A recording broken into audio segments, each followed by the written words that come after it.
Our world's history is chock full of dynamic and influential women. Only a select few, though, were known for their warrior spirit. Some of these 11 women warriors have been immortalized in plays and Hollywood movies, like Cleopatra. Others are unsung heroes whom you may never have learned about in history class, like Anna and Zinga. But all of these women warriors fought back against a male-dominated world. These powerful female fighters warred against the patriarchy through their physical and mental strength and ultimately showed that women are just as capable of leading armies and nations as men are. What's more, women warriors can often do it better. Indeed, before there was Wonder Woman, there were these 11 women warriors. Thank you for watching. Please like and subscribe and hit the bell notification so you'll know every time I upload a new video. Joan of Arc is one of the world's most famous women warriors. She was a natural military leader, and when she took up swords against the English to lead the French forces to victory, she cemented her place in the history books. As a young girl, Joan of Arc had visions and believed that she was chosen by God to lead the French to victory against the British. Joan of Arc had no military training but convinced Prince Charles of Valois to let her command a French army in battle anyway. She successfully led French forces to a win in a battle in the city of Orleans, and with that victory, she won the respect she needed to keep fighting and commanding. In the early 15th century, Joan of Arc led a regiment against the English during a portion of the 100 Years' War. For an entire year, she donned men's clothing and a cropped haircut and warred against Anglo-Burgundian forces. Unfortunately, even the fiercest of warriors aren't immune from capture. Acting under orders given by her king, Joan of Arc confronted an English attack near Compiègne in 1430. She was captured, jailed, and charged with more than 70 crimes. At just 19 years old she was sentenced to death by burning for her charges. 20 years after Joan of Arc's death, her name was finally cleared. She was eventually canonized in 1920 and is regarded as one of the patron saints of France. Her name translates to the shadowy one in Gaelic, and with good reason. Skyhook was a woman warrior you did not want to mess with. The Irish legend trained soldiers and heroes at her covert school, so covert in fact, that if you wanted her to teach you, you had to search for her first. Legends say that her fortress sat on the Isle of Skye northwest of Scotland. In order to reach her then, those seeking her training had to cross the dangerous and stormy Irish Sea. But reaching the fortress was just the beginning. Skyhook's impregnable castle had a gate that was guarded by her fearsome daughter, Wattock. Skyhook's training regime was as difficult and deadly as the journey to her island. She imparted on her trainees how to pole vault over a castle's walls, fight underwater, and use a special weapon of her own making called a gaebalg, which was a barbed harpoon. One of the most famous pupils of Skyhook was Chu Cullen, a warrior who eventually became a central figure in the origin stories of Ireland. He successfully completed her training, and before going off to fight his own legendary battles, he helped Skyhook conquer a neighboring foe chieftain named Ife, who also happened to be her sister. In addition to training scores of great heroes and warriors, Skyhook also became the goddess of the dead. The legends say that if a warrior was strong enough to defeat her in mortal combat, they could enter the land of eternal youth as a reward for defeating one of history's greatest women warriors. Around 230 BC, a powerful Illyrian tribe, a group native to what is now known as the Balkan Peninsula, was under the rule of the heavy-drinking and fearsome King Aegon. His revelrous and raucous life eventually brought on his early death. But it was during this period following his rule that the Illyrians reached the peak of their power under the rule of his wife, Queen Tuta. Queen Tuta continued her husband's agenda of conquering foreign lands. She conquered Dyrrhachium and Phoenix and continued their tribe's expansion up the Adriatic coast. Tuta's powerful navy and fleet of pirates' ships were forces to be reckoned with on the ancient seas. She had given her pirates free rein in the Mediterranean to plunder and pillage. The pirates constantly attacked Roman merchant ships, and after several complaints, the Roman government was forced to act against the Illyrian pirates. They tried to settle things with Tuta diplomatically at first, but she refused.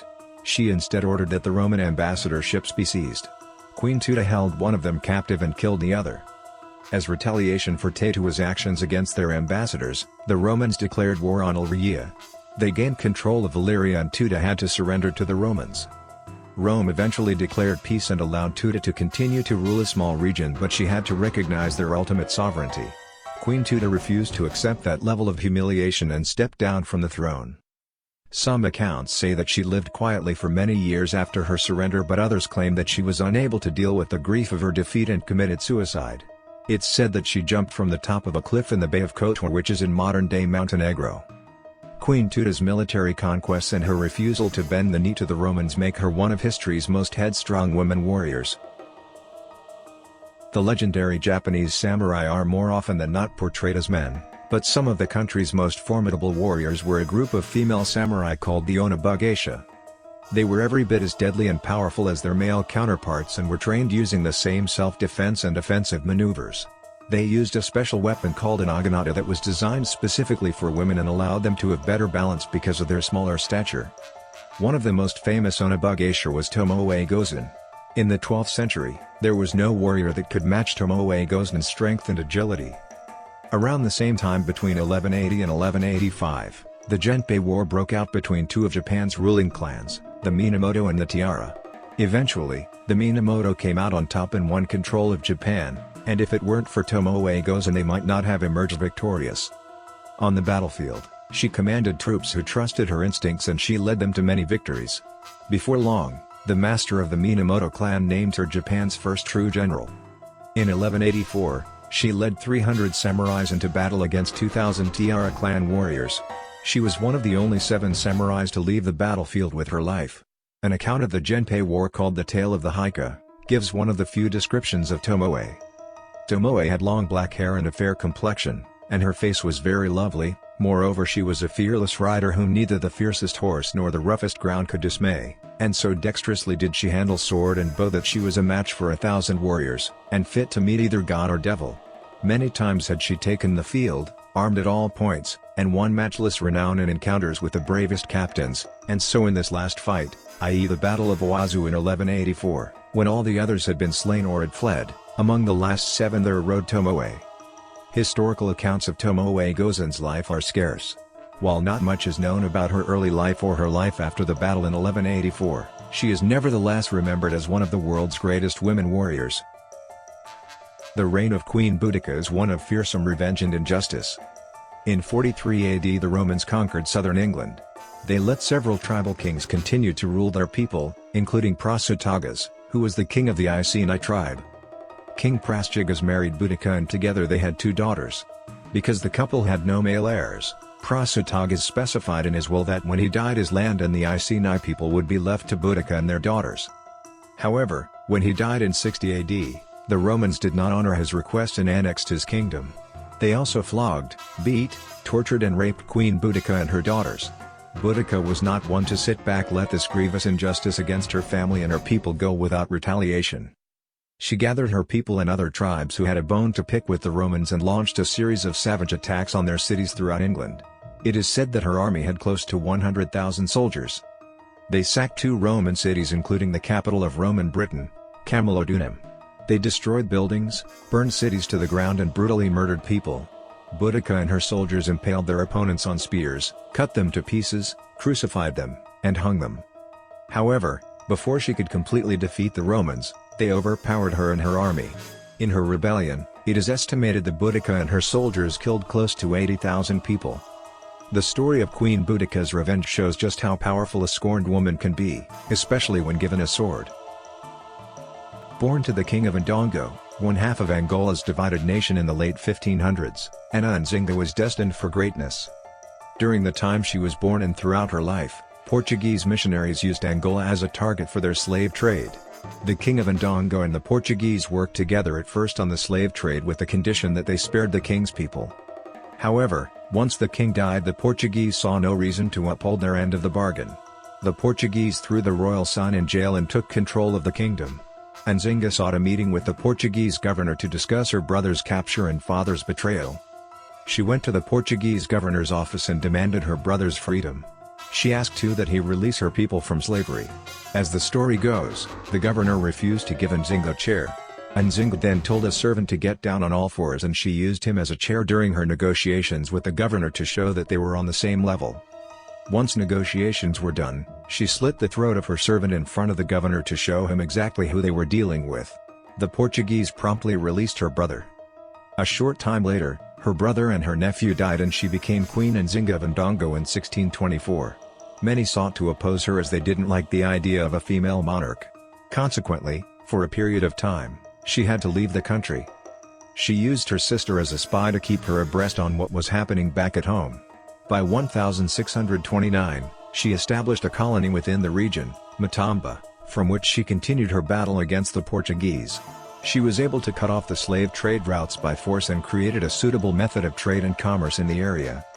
The Portuguese ended up waving the white flag by 1656, and for the last decade of her life, and for several years afterward, Queen Nzinga's people lived free from European colonialism. Unlike Mary, Queen of Scots, who lost her head in her battle against Queen Elizabeth I, Pirate Queen Grace O'Malley defied the monarch for almost 4 decades, and kept her head on her shoulders.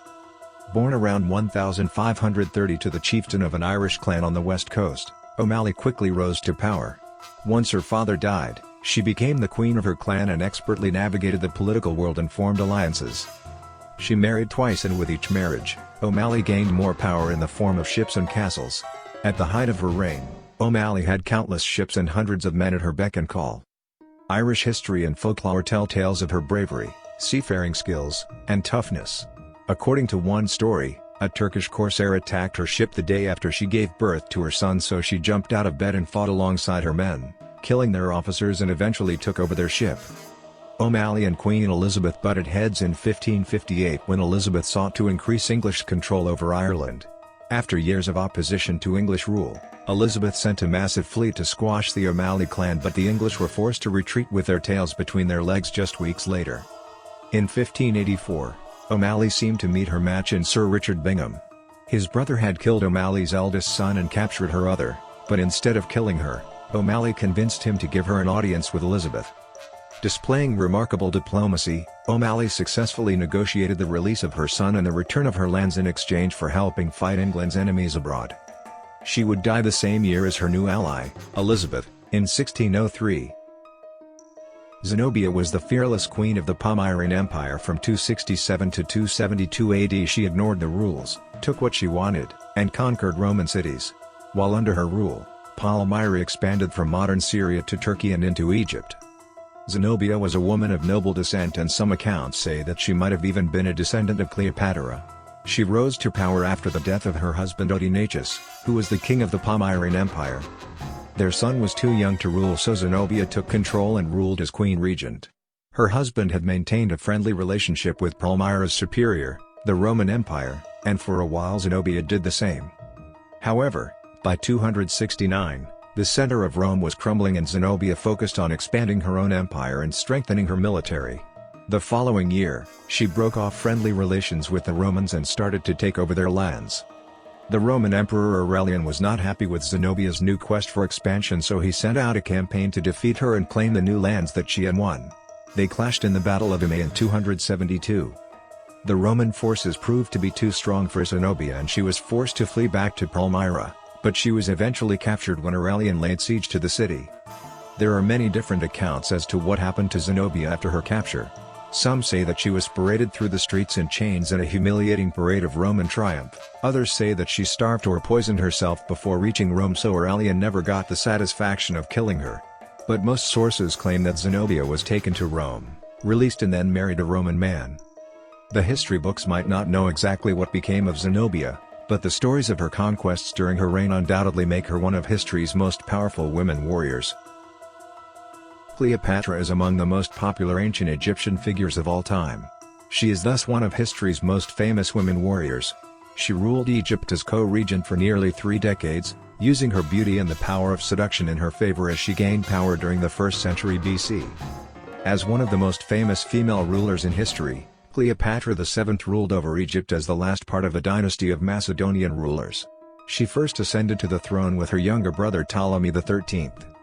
Her brother's advisors eventually went against her and forced her to turn to the Roman military leader, Julius Caesar, for help. He helped defeat Ptolemy XIII and gave the throne back to Cleopatra and her other younger brother Ptolemy XIV. Cleopatra struck up a romance with Caesar and reportedly gave birth to his son, but Caesar never recognized the child. Her infant son, Caesarion, was eventually named co-regent along with Cleopatra, further enabling her to hold on to power. After Julius Caesar's assassination, his ally Mark Antony summoned Cleopatra to the Sicilian city of Tarsus to explain her role in the crime. When she arrived in the city, she seduced Antony, who then agreed to protect Egypt and support Cleopatra. Antony left his family behind and followed Cleopatra to Egypt for a period of time, and they eventually had 3 children together. In the meantime, Egypt continued to thrive and grow under Cleopatra's rule. After a period of unrest and political upheaval, Roman forces took down the forces of Cleopatra and Antony. Cleopatra escaped and Antony followed behind her, but word reached him that she had committed suicide, so he did the same. Unfortunately, right after he fell on his own sword, news arrived that the information had been false. Eventually, Cleopatra did take her own life and at her request, was buried alongside Antony.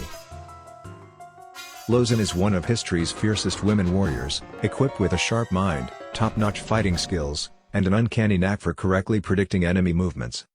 Sometimes called the Apache Joan of Arc, Losyn was the sister of a prominent chief and member of the Chiricahua Apaches. Instead of sticking to traditional female roles at the time, she became a medicine woman and used her strategic brain to help her people fight against the U.S. government who threatened to take their lands. She acted as her brother's right-hand woman, and her talents were especially useful to him in planning attacks. Losyn had the ability to predict where their enemies were, allowing the Apache to stay one step ahead of them during attacks. Losyn was a tough-as-nails woman.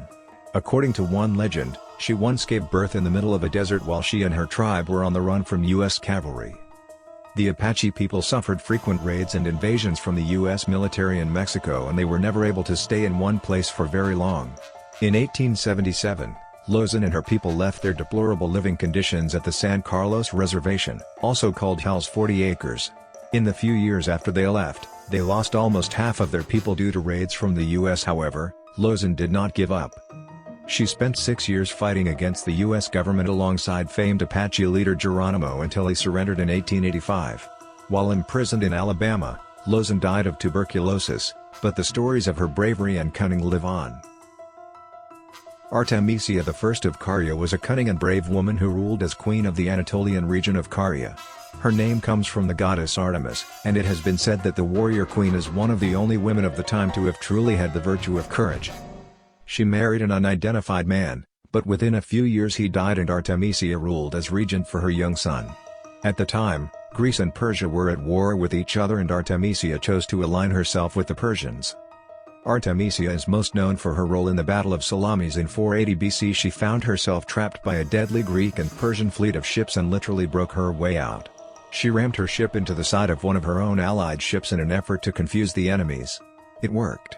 Upon seeing this attack on the Persians, the Greeks mistakenly thought Artemisia's ship was on their side, so they let her slip through. During this battle, she also gave Persian King Xerxes expert advice and escorted his sons to safety once the fighting was over. In the book Histories, writer Herodotus of Halicarnassus praised Artemisia, saying, "I pass over all the other officers of the Persians, because there is no need for me to mention them, except for Artemisia, because I find it particularly remarkable that a woman should have taken part in the expedition against Greece. She took over the tyranny after her husband's death, and although she had a grown-up son and did not have to join the expedition, her manly courage impelled her to do so. Hers was the second most famous squadron in the entire navy, after the one from Sidon. None of Xerxes' allies gave him better advice than her." After the Battle of Salamis, the name Artemisia I of Caria pretty much disappears from the historical record, which only adds another layer of mystery surrounding this warrior woman. But her legacy lives on, and indeed greatly impacted her enemies. During the battle, Xerxes, king of Persia, remarked on Artemisia's cunning and his own fleet's incompetence, "My men have become women, and women men." If you enjoyed this video about women warriors, please smash the like button, share the video, and subscribe to my channel for more interesting content to come.